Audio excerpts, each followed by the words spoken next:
Welcome back to my channel, ladies and gentlemen. My name is Anthony and you are watching Back to New. Be sure to hit that subscribe button because I think you're going to like this flip today. All right, so what I have here is a 1940s or 50s style chest of drawer or dresser. And I couldn't find anything in the drawers. There was a little something there on the back, but not a whole lot that was giving it away as to what it is.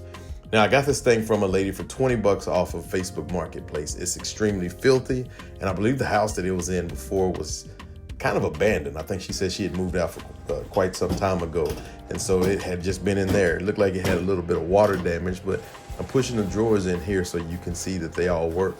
I got to give it a good cleaning. Now, this must be just for show for the camera because I haven't even taken the handles off just yet. Oops. It's a bummer. Anyway, so now I'm going to give them a good cleaning all around those handles, but I'll take those off for you in just a little bit.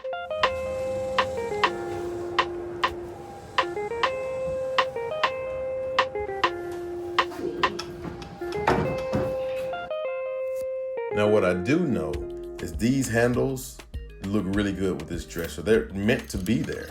So it wouldn't make a whole lot of sense for me to change them out. So I'm going to keep these handles. And you will get to see what I'll do with them later, but it looks really good as you can see without it. But what I have to do is I have to strip it because what I'm gonna do is try to do a tan wash. And as I tan wash this thing, you have to get down to bare wood, of course. And once I get it down to bare wood, then I'll be able to start the whole process. But I wanna call this the stripper slash sander slash, I don't know. I had to sand the heck out of this thing. And it took me about 8 days to actually finish that. Well, 7.5 with my little helper there.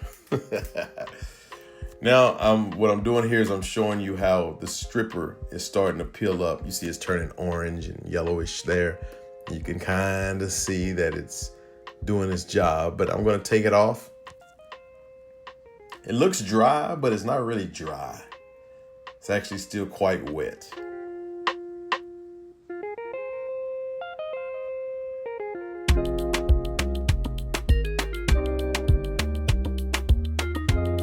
Normally I wear gloves when I do this, but I don't know why I didn't have gloves on.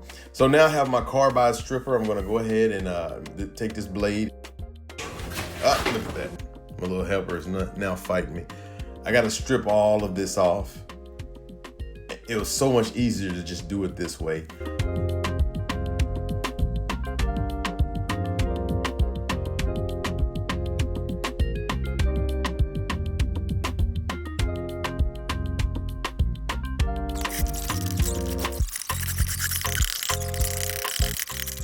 Telling you, I did a whole lot of stripping on this furniture piece here, just with the blade, and I had to get in all the little nooks and crannies. Thankfully, I have all the tools that you need to do some stripping, but and thankfully this thing is so old that as you can see, it just kind of glided right off.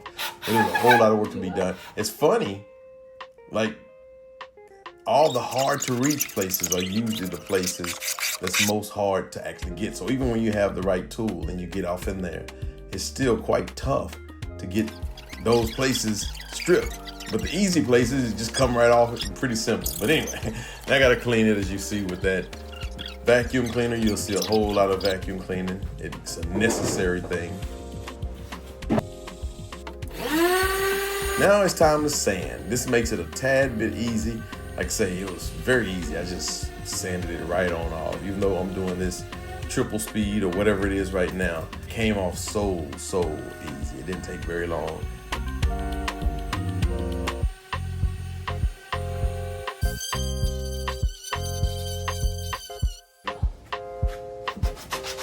So now I decided to go ahead and do a hand sand.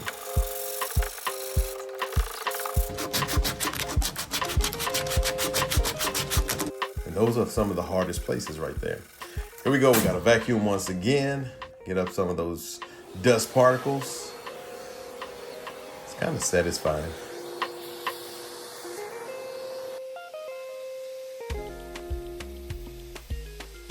More sanding.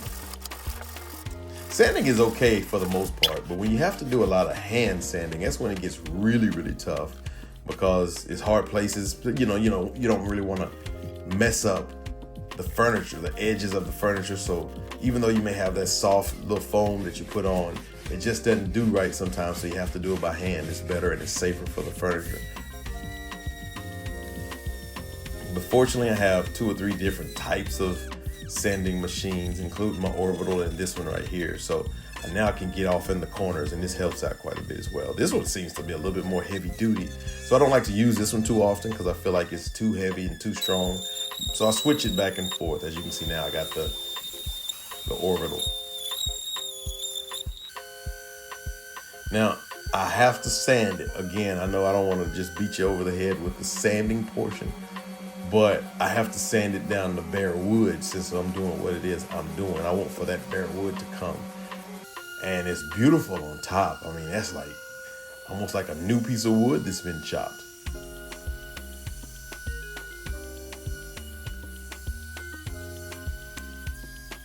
Now, right here, it looks, I'm not real sure what kind of wood this is, but whatever it is, it's several different colors. You really can't tell right now. And we'll be able to tell here in just a little bit. So what I'm doing right now is you have to put some stuff on it to cure it. I'm actually using mineral spirits. And some of the mineral spirits are used in addition to any kind of conditioner so that it will sink inside of the wood. And whenever you do decide to stain it or whatever you're gonna do, it then will spread evenly. So that's the purpose of me putting this on, so that I can make the wood a more even spread. I don't know if I used the correct stuff because it didn't work like it was supposed to. You'll see that in a little bit. But I did get it spread over the entire piece evenly. Now, right here you see, I had to actually put some putty in. But I didn't know what I was going to do with this when I put the putty in. So I didn't use wood putty, I just put some filler. That's not really stainable. So now what I have to do is I have to use some markers to see if I can kind of start adjusting the color. But I'm not really good at that. Trust me, I'm a very creative person, not artistic in this area at all. So this was not gonna work in my favor. Spoiler alert, I have to do a whole lot more than put this marker on. And that actually works. That looks good. I made the mistake of not going with that. Maybe it didn't look as good in person, but right there it looks really good. I thought, well, maybe I need a little darker. So this is actually a darker brown. And here, just take a look.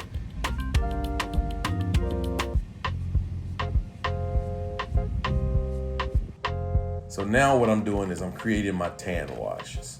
About 1 part, maybe 1.5 part paint, and about 4 parts water. And I mixed it up, and I like the consistency that I have. It's real kind of runny. I felt like the more runny it was, the easier it would be to wipe it off, and the less that it would be of a paint and more of a wash. So I went more watery. But before I do that, I want to see if I can't get this paint on here so that it may fade a little bit better. Because I know that with the color that's right here, it's probably going to show up on that light colored tan wash. So I painted each one of them the color of the tan, not a wash, but just the color of the tan, thinking maybe this will help.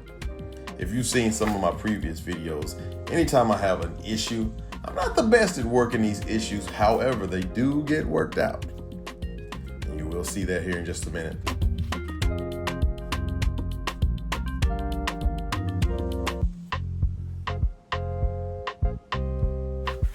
All right, now I'm washing the base.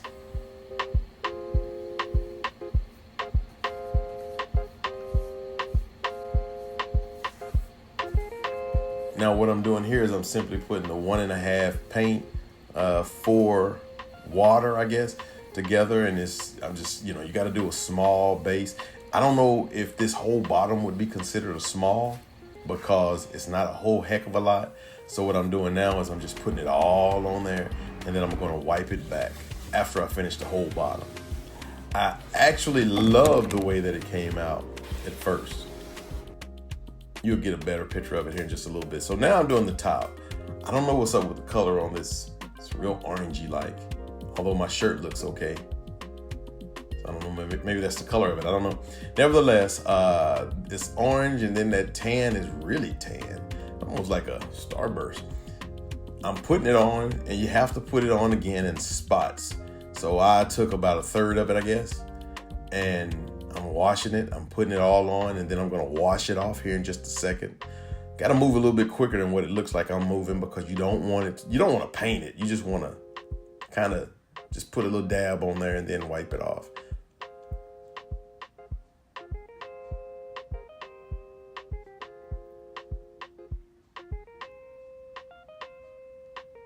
Okay, now I'm wiping it back.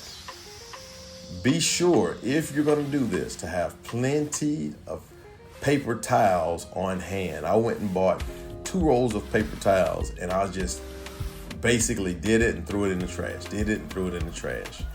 And because I used 2 whole rolls, not even intentional. I was trying to keep some for the house, but I couldn't do that because I used 2 whole rolls of this. Now here's the first wash. I thought I was gonna do just 1 coat, but as you can see, the color is just seeping through. It's just not looking, it's not consistent enough. So I decided, okay, I guess I better do another wash so that it'll look a little bit better. And so I did those other 2. Actually, I did 3 in total. I did those. You're not gonna see them on the camera. Now it's time to work with these handles. So I go in the house, I get a pot of water and a pot of vinegar, turn on the stove, and I'm gonna boil them. I'm trying to get them clean, nice and clean, a little bit better than what I can just do with some Windex or some, mean green or anything like that. Now that it's taken out, I'm in the sink. Thing is hot, so I had to put a little baking soda on it. And I don't think I did it on camera, but I added more vinegar to it. And of course it fizzed up. I grabbed it with my little tongs there, and I wiped it with my toothbrush. Wiped it clean, and these things came out amazingly clean. You'll see here in just a second, but they're pretty nice. And now they have this like rose gold color to it that I wasn't necessarily expecting, but they came out nice. Here's a comparison. On the left is the clean one. On the right, well, that's the dirty one.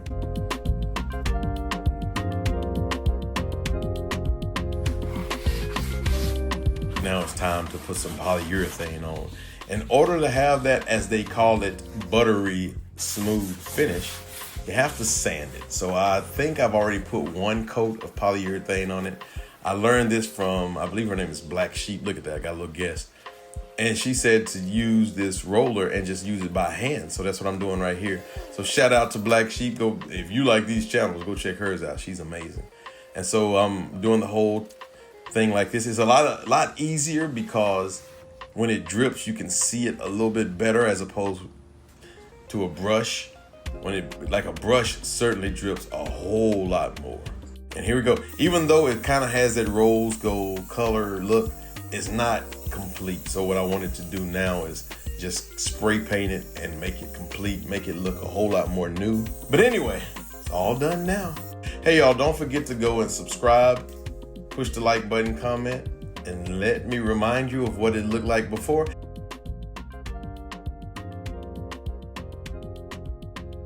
And here's what it looks like after.